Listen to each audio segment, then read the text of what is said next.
Hello, EMS, AAO, aspirants and SGPGI, steno and SA aspirants welcome to exam में DG. जैसे आप सबको पता है अभी हम लोग 1000 जो एमसीक्यू है जो कि general rules related with government service है वो एक सीरीज चल रहा है। आज हम लोग लेक्चर नंबर 4 कर रहे हैं, राइट। ये आरटीआई से रिलेटेड होगा। आपको पता है जो आरटीआई से क्वेश्चन पूछा जाता है, हम आरटीआई को 2 लेक्चर में खत्म करेंगे। 30-30 का क्वेश्चन रहेगा, राइट। एक आरटीआई पार्ट 1 में 30 क्वेश्चन और नेक्स्ट में 30, 31, 32 क्वेश्चन होंगे, राइट। तो यदि आप चैनल पे पहली बार आए हो तो सब्सक्राइब कर लो, टेलीग्राम जरूर ज्वाइन कर लो, because daily we are giving you the 20 questions for part A, जहां मैथ्स, इंग्लिश, जीके, रीजनिंग है और already free study material available है। लिंक जो है उसका वो पिन कमेंट और डिस्क्रिप्शन बॉक्स में होगा।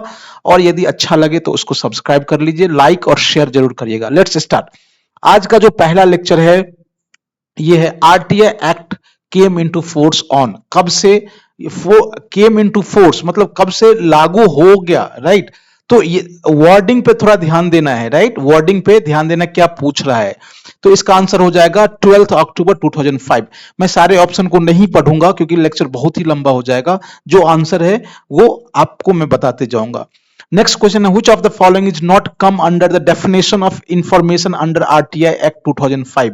अब देखो क्वेश्चन को समझो। कह रहा है ये 4 ऑप्शन है, इसमें कौन सा जो इंफॉर्मेशन के डेफिनेशन में नहीं आता है, राइट। क्या ये लॉग बुक होगा या फाइल नोटिंग होगा या data material held in any electronic form या सर्कुलर। तो इसका जो आंसर हो जाएगा फाइल नोटिंग, ठीक है।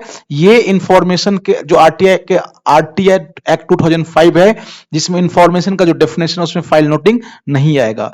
Next question number 3, the officer designated by public authority in all administrative units or offices under it to provide information to the citizen requesting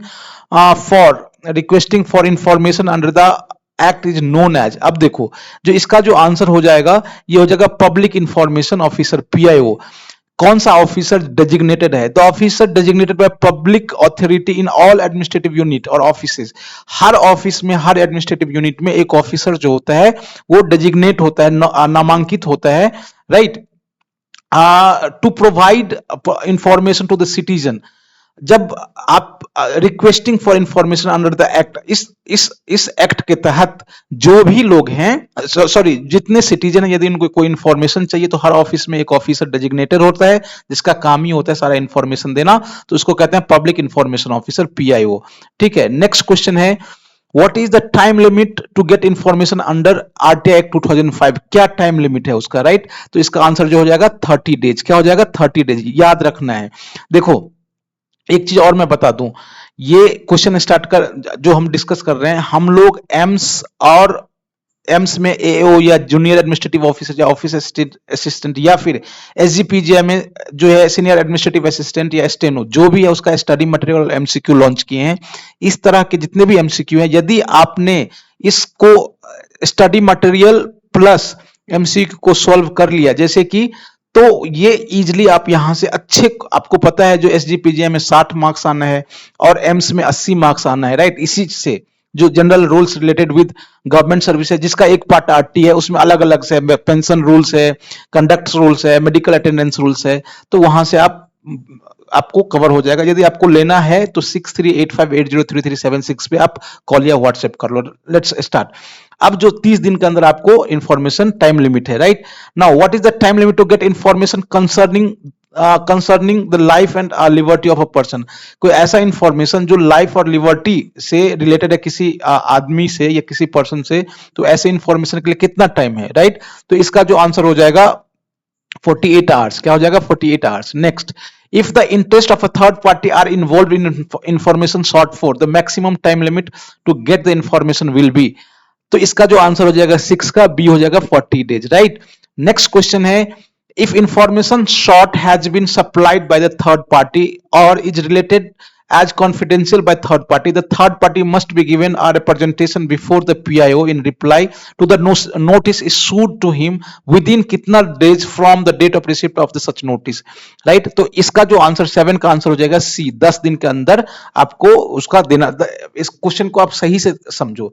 if information sought has been supplied by third party, कोई information आपने मांगा और ये third party से supply हुआ है और is treated as confidential by third party, या फिर उस इंफॉर्मेशन को ऐसा ट्रीट किया गया कॉन्फिडेंशियल, ये है थर्ड पार्टी के द्वारा। The third party must be given a representation before PIO, right, वो पीआईओ को एक रिप्रेजेंटेशन देगा और ऐसे में आपको 10 दिन का होता है, राइट, ये 10 डेज हो जाएगा। नेक्स्ट है what is the fee for getting the information under RTI act, आप सबको पता है जो आरटीआई आप लोगों में से कई लोग लगाए भी होंगे, राइट, तो इसका जो आंसर हो जाएगा 10 रुपए आपको लगेगा। नाउ नेक्स्ट क्वेश्चन है the first appeal to the first appellate authority can be preferred by the applicant within कितना days from the expiry of the prescribed time limit और from the receipt of the decision from PIO, right. तो 9th का जो answer हो जाएगा ये हो जाएगा 30 दिन, 30 डेज, ठीक है। नेक्स्ट क्वेश्चन है first appeal shall be disposed, first appeal ये कह रहा है first appeal shall be disposed of by the first appellate authority within कितना days from the date of its receipt, right. तो 10 का जो आंसर हो जाएगा इसका आंसर हो जाएगा बी, 30 दिन के अंदर। ये सब आपको याद करना पड़ेगा और करना चाहिए, right. Period for disposing first appeal can be expend by कितना days from 30 days if necessary, तो इसका जो आंसर हो जाएगा सी, 15 दिन उसको एक्सपेंड किया जा सकता है। नेक्स्ट है the long title of RTI act 6 to promote the following qualities in working of every public authority, तो ये कह रहा है the long title of the RTI act 6 to promote the following qualities in the working of every public authority, तो 12 का जो answer हो जाएगा ये ट्रांसपेरेंसी हो जाएगा, राइट। नेक्स्ट ये जो है second appeal to the CIC Central Information Commission bar the State Information Commission can be preferred by the applicant within कितना days from the date on which the decision was given, तो 13 का जो answer हो जाएगा ये 90 दिन हो जाएगा, 90 days, right. Appointment committee of central chief information CIC includes, अब जो CIC central chief information commissioner की जो अपॉइंटमेंट होती है उस कमिटी में कौन कौन होते हैं, राइट।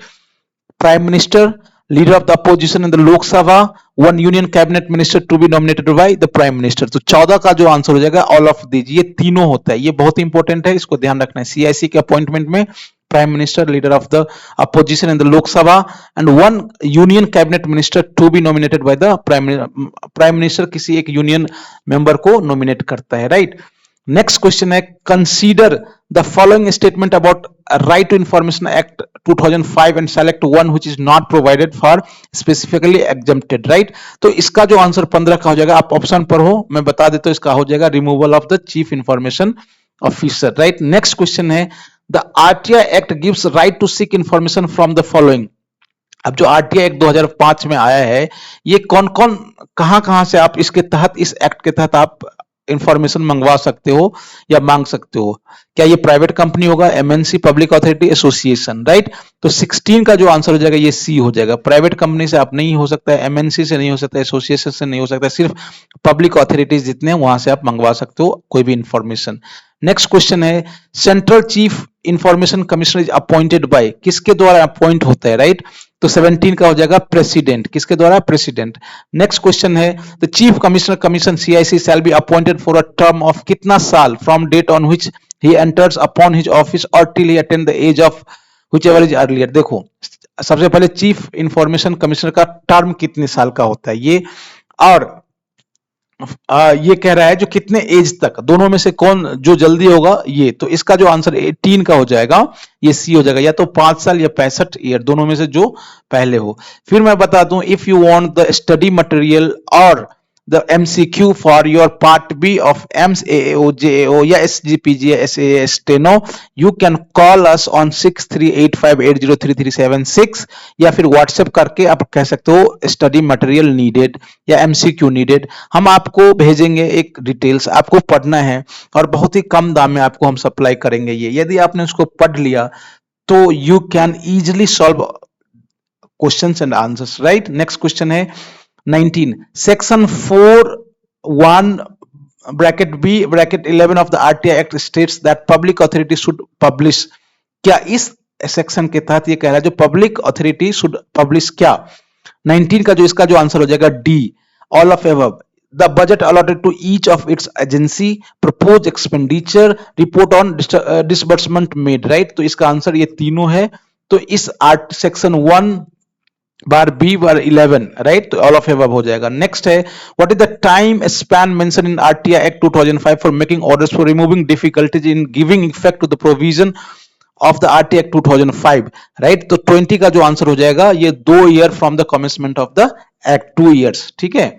नेक्स्ट क्वेश्चन है, the second schedule of the RTI act 2005 can be amended bye, किसके द्वारा अमेंड हो सकता है? क्या सेंट्रल गवर्नमेंट के द्वारा, स्टेट गवर्नमेंट के द्वारा, दोनों द्वारा, या किसी के द्वारा नहीं? तो 21 का जो आंसर हो जाएगा ये सेंट्रल गवर्नमेंट के द्वारा अमेंड किया जा सकता है, second schedule of the RTI act 2005। अब क्या रहा है, the RTI act 2005 comes into force after, कितना दिन इनएक्टमेंट के कितना दिन बाद फोर्स में आया, राइट? तो ये जो क्वेश्चन है इसका जो आंसर हो जाएगा 22 का ए, ठीक है। सॉरी 22 का आंसर हो जाएगा ए, यस 120 दिन, ठीक है। नेक्स्ट है, आरटीआई एक्ट 2005 इनेक्टेड ऑन, कब इनेक्ट हुआ था और कब फोर्स में आया था? दोनों डेट आपको याद रखना है, दोनों के बीच 120 दिन का गैप है, राइट? तो 23 का जो आंसर हो जाएगा बी हो जाएगा 15 जून 2005। नेक्स्ट क्वेश्चन है, which section of the RTI act 2005 deals with the obligation of public authority, right? Public authority से कौन ये डील करता है? तो 24 का जो आंसर हो जाएगा सी, सेक्शन 41, ठीक है। Which section of the RTI Act 2005 deals with the constitution of Central Information Commissioner, right? कौन सा सेक्शन जो है ये कॉन्स्टिट्यूशन ऑफ सीआईसी से डील कर रहा है? तो 25 का आंसर हो जाएगा डी, सेक्शन 12 और 13, ये आपको याद रखना पड़ेगा, राइट? नेक्स्ट क्वेश्चन है, question number 26, the central information commission falls under the which ministry, CIC किस मिनिस्ट्री के अंदर आता है? तो 26 का आंसर हो जाएगा B, ministry of personnel, right? Next है, who appoints the member and chairman of the central information commission? तो 27 का जो आंसर हो जाएगा A, president alone can appoint, सिर्फ प्रेसिडेंट ही मेंबर और चेयरमैन ऑफ द सीआईसी को कर सकते हैं, राइट? नेक्स्ट क्वेश्चन है, the salary and the other allowances of chief information commissioner are same as, अच्छा जो सैलरी और जो अलाउंसेज है सीआईसी का किसके बराबर है, राइट? तो 28 का हो जाएगा चीफ इलेक्शन कमीशन के बराबर है, ठीक है। इसको आप ध्यान रखना है। अब देख लो क्या सैलरी और अलाउंसेज है सीआईसी चीफ इलेक्शन कमिश्नर का, इसी तरह से चीफ इंफॉर्मेशन कमिश्नर का भी यही है। नेक्स्ट क्वेश्चन है, what is the tenure of CIC, जैसे कि हम लोगों ने ऊपर भी देखा था, इसका जो हो जाएगा 5 साल, ठीक है। Indian citizen must have the right to information because, जो 30 का जो आंसर हो जाएगा, 30 का क्या आंसर होगा D, a law passed by parliament of India, इसलिए इंडियन सिटीजन के पास राइट है इंफॉर्मेशन, राइट टू इंफॉर्मेशन, ठीक है। तो इस तरह से हम लोगों ने 30 देखा है पार्ट ए का। पार्ट बी में हम लोग ला रहे हैं जहां 30 31 32 जो भी आएगा 35 हम करवा देंगे। यदि आप उसको कर लेते हो तो ऑलमोस्ट यही से क्वेश्चंस बन जाएगा। Thanks for watching, stay tuned for such informative lecture. और यदि किसी को मटेरियल चाहिए तो अगेन ऐसे 6385803376 पर कॉल या व्हाट्सएप कर सकते हो, आपको मिल जाएगा। Thanks for watching, have a nice day ahead.